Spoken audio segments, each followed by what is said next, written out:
अधिकारीगण, आप सबका मैं संसद में हार्दिक अभिनंदन करता हूं, स्वागत करता हूं। आप सब अपनी कड़ी मेहनत, कठिन परिश्रम, देश सेवा, राष्ट्र सेवा के लिए इस महत्वपूर्ण सेवा के अंदर आप अपनी सेवाएं देंगे।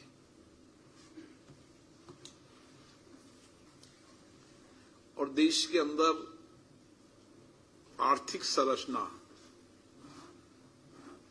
आर्थिक पारदर्शिता जितनी बेहतर होगी, उतना ही वह देश विकास की ओर तेजी से आगे बढ़ेगा। इसलिए आपका बहुत बड़ा योगदान इस देश के लिए है। एक लंबे समय तक आप इसी सेवाओं के अंदर अपनी सेवाएं देकर बदलती टेक्नोलॉजी का उपयोग करते हुए देश के आर्थिक प्रबंधन को और बेहतर बनाने का काम करेंगे। मैं पिछले दिनों से जब भी यूपीएससी से एग्जाम के बाद प्रशिक्षण प्राप्त करने वाले सभी लोगों से मेरा मिलना होता है, मैंने एक परिवर्तन देखा है कि 2010 के अंदर 23% ही महिलाएं होती थी। आज परिवर्तन मैं देख रहा हूं कि 34% महिलाएं हैं। पिछली बार आईपीएस का बड़ा बैच आया था और उसमें भी आईपीएस के अंदर भी 34% महिलाएं थी। कोई समय था जब पहली आईपीएस अधिकारी महिलाएं होती थी। आज परिवर्तन का ये युग है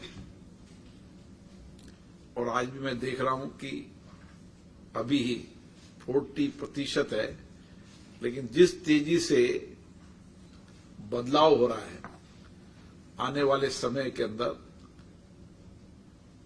ये 50% से अधिक बहुत ही जल्दी सभी सेवाओं के अंदर, और केवल भारतीय प्रशासनिक यूपीएससी की सेवाओं में नहीं, देश के तमाम क्षेत्रों के अंदर,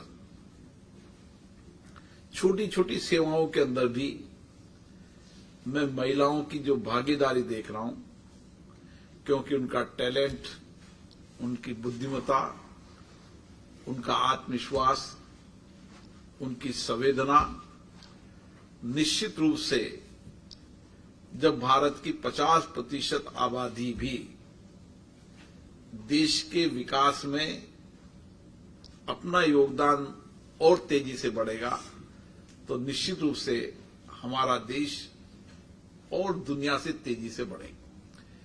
केवल भारतीय प्रशासनिक सेवा या सेवा नहीं, टेक्नोलॉजी के अंदर भी मैं देख रहा हूं, विज्ञान के सेक्टर में देख रहा हूं, इनोवेशन के सेक्टर में देख रहा हूं, बहुत बड़ा परिवर्तन देश के अंदर हो रहा है। मुझे खुशी है, ये नए भारत का भविष्य निश्चित रूप से, जिनमें बहुत आत्मविश्वास है, नई सोच, नई चिंतन है, नए इनोवेशन का सामर्थ्य है, चुनौतियों से लड़ने में आत्मविश्वास है, निश्चित रूप से आने वाले समय के अंदर दुनिया के अंदर कुशलता मानव संसाधन के रूप में भारत की होगी। और इसीलिए हम कहते हैं कि दुनिया के अंदर भारत नेतृत्व करेगा, तो उसकी सबसे बड़ी ताकत हमारी युवा जनसांख्यिकी होगी और वही हमारी सामर्थ्य दुनिया के अंदर नेतृत्व करने की दिशा तय करेगी,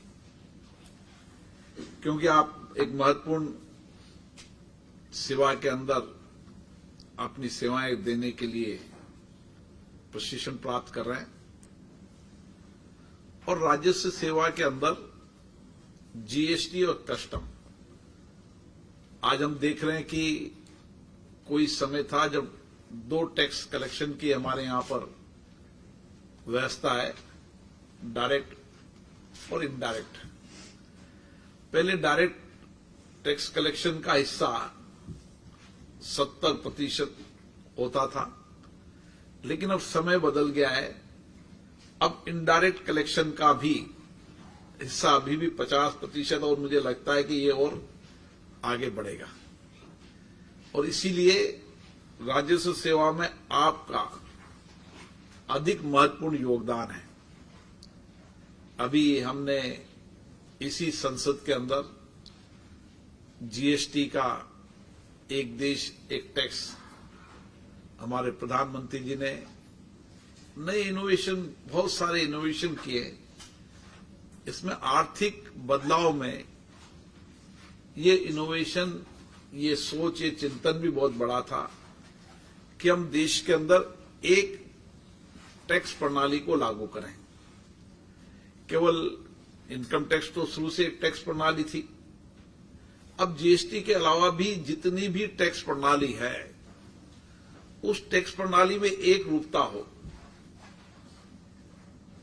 ताकि कानून बनाते समय पारदर्शिता होगी और कानून बनाते समय पारदर्शिता होगी, पूरे देश के लिए कानून बनेगा तो निश्चित रूप से जो इंडस्ट्री सेक्टर के लोग हैं, सर्विस सेक्टर के लोग हैं, व्यापारी हैं, सेवाओं के अंदर क्षेत्र के अंदर है, क्योंकि व्यापारी उद्योग के अलावा आजकल सर्विस सेक्टर के अंदर भी बहुत बड़ा टैक्स रेवेन्यू कलेक्शन होने लगा। और आपको पता होगा पूरी दुनिया के अंदर कई देश तो पर्यटन, अन्य सेवाओं के माध्यम से ही उनका सारा आर्थिक तंत्र चलता है। भारत ने भी इस दिशा की ओर तेजी से कदम बढ़ाए हैं और उस समय हमारा कार्य बहुत महत्वपूर्ण हो जाता है कि हम किस तरीके से जितनी पारदर्शिता हमारे सिस्टम में लाएंगे, जितनी जो टैक्स पेयर है उस टैक्स पेयर को लगना चाहिए कि अधिकारियों मेरे संबंध केवल राजस्व लेने का नहीं है, हमारे कानून में भी पारदर्शिता आई है तो कानून की उनकी जानकारी भी उनको हो और समय समय पर हमारा उनके बीच में संवाद भी चलता रहे, चर्चा चलती रहे। जितना हम उनसे फ्रेंडली संबंध बनेंगे उतना ही वो व्यापार, इंडस्ट्री, सर्विस सेक्टर के अंदर अपने कार्य का विस्तार करेगा। और इसीलिए सरकार ने भी समय समय पर बहुत सारे टैक्स रिफॉर्म लाने का काम शुरू किया है। टैक्स रिफॉर्म लाना चाहते हैं, पारदर्शिता लाना चाहते हैं, कानूनों का बोझ कम करने का प्रयास किए जा रहे हैं। जो कानून अनुपयोगी हो चुके हैं उनको समाप्त करने की प्रक्रिया शुरू की है और जितने कानून बड़े हैं उन कानून को छोटा करने के लिए पहले इनकम टैक्स रिफॉर्म लाए। सारे टैक्स रिजिम में ही एक बहुत बड़ा परिवर्तन सरकार लाना चाहती है और ये सब संसद के अंदर के कानून बनते हैं और कानून बनते समय जो डिबेट होती है, चर्चा होती है, उसको भी आपको समझना पड़ेगा, अध्ययन करना पड़ेगा, क्योंकि कार्यपालिका का काम भी जो सरकार ने फैसले किए, निर्णय किए, उसको एग्जीक्यूट करने का है। अगर हमारे में कानून की समझ ज्यादा बेहतर होगी, क्या उद्देश्य था इस कानून लाने का और क्या एग्जीक्यूट करने का उद्देश्य हमारा है, उसकी जितनी पारदर्शिता होगी उतना ही आर्थिक तंत्र जवाबदेही का भी होगा और पारदर्शिता के भी होंगे और ईमानदारी से काम भी होगा। मेरा मानना है कि आप इस संसद के अंदर जब प्रशिक्षण लेने आए तो जितने भी 1947 से लेकर अभी तक और उसके पहले के कानूनों को सबको अध्ययन करने की आवश्यकता नहीं थी। एक अधिकारी को जो कुछ भी कानूनों में परिवर्तन हुआ है, टैक्स सिस्टम में जब जब भी बदलाव हुआ है, उस बदलाव का कारण उन देश के अंदर उन लोगों की अपेक्षाएं हैं, आकांक्षाएं हैं जो व्यापार, उद्योग, सर्विस सेक्टर को बढ़ाना चाहते हैं और सरकार जवाबदेही, पारदर्शिता के साथ अधिकतम टैक्स देने वाले उनके साथ एक ऐसा व्यवहार करना चाहती है ताकि उनको लगे कि ये जो टैक्स वसूला जा रहा है, जो रेवेन्यू वसूली जा रही है, वो कल्याण के लिए भी आ रही है और मेरा भी इसमें कंट्रीब्यूशन होना चाहिए। हम कभी भी टैक्स आतंक से टैक्स वसूल करने की प्रक्रिया को देश में लागू नहीं करना चाहते। स्वच्छता से उसका भी देश के अंदर योगदान हो और इसके लिए जितने कानून का बोझ कम करना है, उसके कानून के बोझ को उतना कम करने के लिए बहुत गंभीरता से प्रयास किए जा रहे हैं। इस 10 साल में आप बहुत बड़ा परिवर्तन देखें और आने वाला समय तो बहुत बड़ा परिवर्तन का समय है।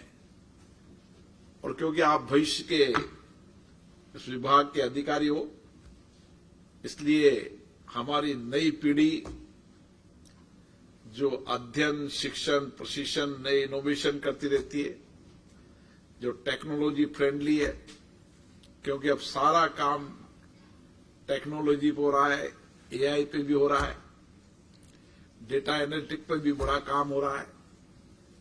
और मुझे खुशी है कि मैं लगातार सारी प्रशासनिक सेवाओं के अंदर देख रहा हूं, इंजीनियरों की नौजवान जो इंजीनियरिंग बैकग्राउंड के हैं, वह यूपीएससी में संख्या 30 से 35% से अभाव है। यहां भी 43%, 55% इंजीनियर बैकग्राउंड के हुआ। इसलिए निश्चित रूप से टेक्नोलॉजी, इनोवेशन, रिसर्च आपके जीवन का हिस्सा रहा है।